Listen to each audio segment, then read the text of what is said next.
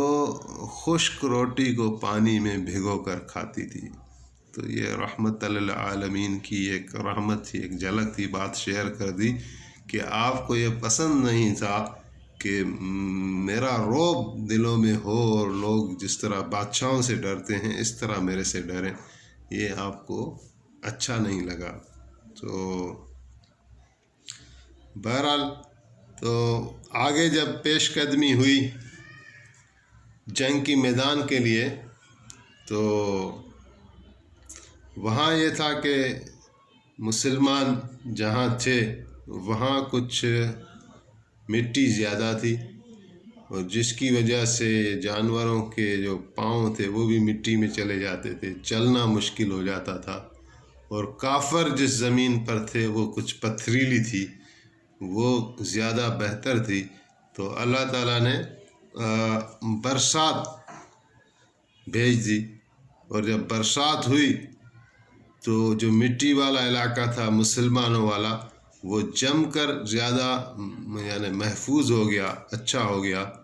اور وہاں جو تھی پتھریلی کی طرح کی زمین، تو وہاں ایک یعنی ایسا وہ سلپری بن گیا، وہاں پر قدم جمتے نہیں تھے۔ تو پھر اس پر تو یعنی سورۃ انفال کی بھی کافی آیات ہیں جو جنگ بدر کا نقشہ بتا رہی ہیں کہ اللہ تعالیٰ نے کس طرح مومنوں پر ایک تو یعنی اطمینان ڈالا اور قلب میں سکون ڈالا، اور برسات کو بھیجا اور ان کے قدموں کو مضبوط کیا، اور کافروں میں مسلمانوں کا ایک طرح کا رعب ڈال دیا۔ جب نبی کریم صلی اللہ علیہ وسلم نے اس غلام سے پوچھا کہ جنگ میں کون کون لوگ ہیں، تو اس نے نام گنوائے، اور نام ایسے جو ظاہر 900 آدمیوں کے تو نام نہیں گنے جا سکتے، تو جو ان کے رئیس تھے ابو جہل، امیہ بن خلف، اپنا عتبہ بن ربی، شیبہ بن ربی، ایسے قسم کے، تو اس نے نام گنوائے۔ تو نبی علیہ السلام نے فرمایا کہ مکہ نے اپنے جگر گوشہ تمہارے حوالے کیے ہیں۔ تو یعنی یہ شہر کے لوگ تھے، یہ بڑے لوگ تھے پیسے کے حساب سے، لیکن ان کی بدبختی کہ یہ ایمان نہیں لائے، اور نبی علیہ السلام کے ساتھ وہاں بھی دشمنی رکھی 13 سال، اور جب آپ ہجرت کر کے آئے تو پھر بھی آپ کے ساتھ یہ جنگ کرنے کے لیے آ گئے۔ تو جنگ کی جب آپ صفیں سیدھی کر رہے تھے تو ایک صحابی تھا، وہ کچھ صف سے آگے نکلا ہوا تھا، تو آپ کے مبارک ہاتھ میں لاٹھی تھی، تو آپ نے اس کو ایسے تھوڑا ٹچ کیا لاٹھی سے کہ پیچھے ہو جاؤ۔ تو وہ کہنے لگا کہ یا رسول اللہ، آپ نے تو مجھے سینے پر یہ لاٹھی مار دی، اور میں آپ سے بدلہ لینا چاہتا ہوں، مجھے قصاص چاہیے۔ تو آپ علیہ السلام نے اپنا جو ہے وہ عصا اس کو دے دیا، اور اپنا سینہ مبارک کھول دیا کہ مجھے مارو۔ تو وہ جو ہے وہ نبی کریم صلی اللہ علیہ وسلم سے چپٹ گیا، اور آپ کے سینے مبارک پر بوسہ دیا، اور کہا یا رسول اللہ، میں گستاخی کی معافی چاہتا ہوں۔ اصل میں قصہ یوں ہے کہ ابھی موت کے سامنے کھڑے ہیں، اور میں نے چاہا کہ کسی طرح آپ کے قریب ہو جاؤں اور آپ کا بوسہ لے لوں۔ تو یہ اس کی محبت تھی، لیکن انداز انہوں نے ایسا اپنایا کہ جنگ کا سماں تھا، اور اتنی عظیم جنگ ہونی تھی اور یہ ایسا ماحول تھا، اور وہاں اس نے ایسی پیشکش کر دی، اور نبی کریم صلی اللہ علیہ وسلم کے مبارک اخلاق پر ہم قربان ہوں کہ آپ نے بھی وہاں ایک نظم اور ضبط کا مظاہرہ کیا، اور بجائے جو اس کو کچھ کہتے آپ نے اس کو موقع دیا، لیکن وہ پھر آپ کے ساتھ چمٹ بھی گیا اور معافی بھی مانگی اور سینہ مبارک بھی چوم لیا۔ تو یہ جب بالکل دو لشکر آمنے سامنے ہو گئے تو ابھی صورتحال یہ تھی کہ پہلے بھی بیان کرتے آ رہے ہیں کہ کفار میں بھی ایسے آپ سمجھیں کہ 90% ایسے لوگ تھے جو جنگ کی حمایت کرنا نہیں چاہتے تھے، جنگ کرنا نہیں چاہتے تھے، اور اس کی وجوہات یہ تھی کہ مکے میں بھی انہوں نے چاہتے ہوئے بھی حضور کو نقصان نہیں پہنچا سکے تھے کہ اسلام کی روشنی ہر ہر گھر میں داخل تھی۔ ابھی بھی قریش کو پتہ تھا کہ اگر ہم جنگ کریں گے تو جنگ یعنی اپنوں کے خلاف ہوگی، اگر باپ ادھر ہے تو بیٹا ادھر ہے، بھائی ادھر ہے تو ایک بھائی ادھر ہے، چاچا ادھر ہے تو بھتیجا ادھر ہے، تو ایسا اس جنگ کا نقشہ بن رہا تھا۔ اور پھر ان کو ڈر بھی تھا، خواب جو دیکھے تھے،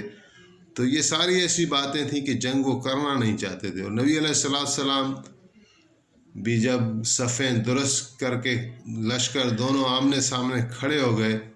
تو آپ نے حضرت عمر فاروق رضی اللہ تعالیٰ عنہ کو بھیجا قاصد بنا کر کفار کے پاس کہ بہتر یہی ہے کہ جنگ نہ کی جائے، اور جس طرح دو لشکر آ گئے آمنے سامنے،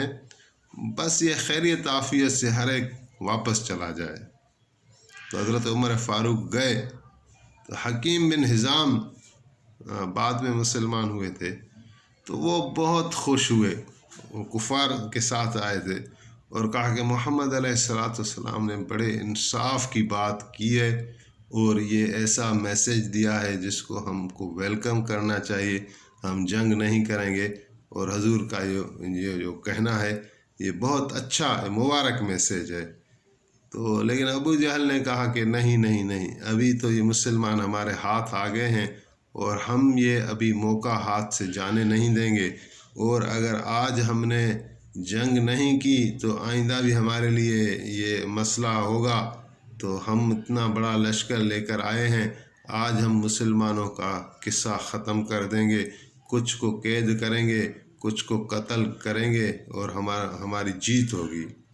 تو اسی طرح یعنی ماننے سے انکار کر دیا۔ تو سب سے پہلے جو جنگ میں آئے کفار کی طرف سے، اس پر کہتے ہیں ساری سیرت کے جو نگار ہیں، ہسٹورینز جتنے بھی ہیں، اس پر متفق ہیں کہ کفار سے کی طرف سے جو سب سے پہلا شخص میدان میں آیا وہ عتبہ بن ربی تھا، اور وہ اپنے بھائی کو ساتھ لے کر آیا، شیبہ کو، اور پھر اپنے بیٹے کو ولید کو ساتھ لے کر آیا۔ حالانکہ یہ ڈرتے تھے اور یہ صلاح مشورہ کرتے تھے کہ ابو جہل خود بھی مرے گا اور ہمیں بھی مروائے گا، لیکن ابو جہل کے طعنوں نے ان کو مجبور کیا تھا کہ جنگ لڑی جائے، اور ان کو دکھانے کے لیے بھی کہ میں ڈرپوک نہیں ہوں، یہ خاص طور پر خود جنگ میں آیا، اور اپنے بھائی اور بیٹے کو اس لیے لے کر آیا کہ اس کو یقین پکا تھا کہ ہم مارے جائیں گے، تو وہ چاہتا یہ تھا کہ ہم ایک دوسرے کا قتل اپنی آنکھوں سے نہ دیکھیں، کہ لڑائی ایک ساتھ ہوگی تو ایک ساتھ ہی مر جائیں۔ اور رحیق المختوم میں لکھا ہوا ہے کہ نبی علیہ السلام نے عتبہ کی طرف اشارہ کر کے کہا تھا کہ اگر کفار میں سے کوئی خیر پر ہے تو یہی ہے، یعنی وہ اس کی حتی الامکان کوشش تھی پہلے کہ جنگ نہ کی جائے، لیکن بدبختی بس ان پر غالب تھی، اور جنگ میں آیا، اور سب سے پہلے جو ابو جہل گھوڑے پر تھا یا کسی اونٹ پر تھا، تو اس کا اونٹ کے پاؤں اس عتبہ نے تلوار کے ساتھ کاٹ دیے، اور ابو جہل نیچے گر گیا، اور کہا کہ ابو جہل تمہیں شرم نہیں آتی؟ تجھ سے تو اچھے لوگ قریش کے وہ پیدل کھڑے ہیں، اور تو ایسے گھوڑے پر یا اونٹ پر کھڑا ہے۔ تو یہ کر کے پھر جو ہے مسلمانوں کی طرف خطاب کیا کہ مسلمانوں، تم میں سے کوئی اپنے آپ کو بہادر سمجھتا ہے تو آئے ہمارے مقابلے میں۔ تو جنگ کا اصول یہ تھا کہ پہلی خاص جنگ ہوتی تھی، یعنی فردن فردن، اور پھر عام جنگ ہونی تھی۔ تو جو انڈیویجول بیٹل ہونی تھی، اس کے لیے عتبہ نے اپنے آپ کو پیش کیا اور مسلمانوں کو پکارا اور للکارا۔ تو مسلمانوں کی طرف سے انصار قبیلے کے 3 شخص جو ہیں وہ نکل کر آ گئے سامنے، معاذ، معوذ اور اوف، تینوں بیٹے حارث کے۔ تو یہ نکل کر سامنے آ گئے کہ ہم مقابلہ کریں گے۔ جب یہ عتبہ کے سامنے گئے تو عتبہ کہنے لگا کہ بھائی آپ لوگ کون ہو؟ آپ سے تو ہمارا کام ہی نہیں، آپ کون ہیں انصار؟ ہم آپ کو نہیں جانتے، ہمیں تو اپنے لوگ چاہیے۔ پھر نبی علیہ السلام کو خطاب کر کے کہا کہ اے محمد صلی اللہ علیہ وسلم، ہمارے پاس ہمارے قریشی بھیجو، ان سے ہم نہیں لڑیں گے، ان سے ہمارا کام نہیں ہے۔ تو آپ نے اسے اشارہ فرمایا مہاجرین کی طرف کہ کون جائے گا؟ تو حضرت علی آ گئے، حضرت حمزہ آ گئے، حضرت عبیدہ بن حارث آ گئے۔ آپ کے یہ تینوں رشتہ دار تھے، حمزہ آپ کا چچا تھا، وہ دونوں چچا زاد بھائی تھے، اور مقابلہ شروع ہوا۔ تو ایک ایک پر گیا، یعنی حضرت حمزہ، حضرت علی اور حضرت عبیدہ بن حارث، اور ادھر تھے عتبہ اور شیبہ اور ولید۔ تو عتبہ اور شیبہ کو حضرت حمزہ اور حضرت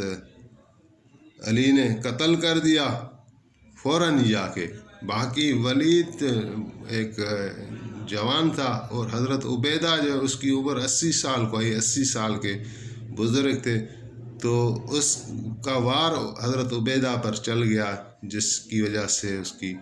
ٹانگ جو ہے وہ کٹ کے رہ گئی۔ تو اتنے میں حضرت علی آ گئے یا حضرت حمزہ آ گئے اور اس ولید کو بھی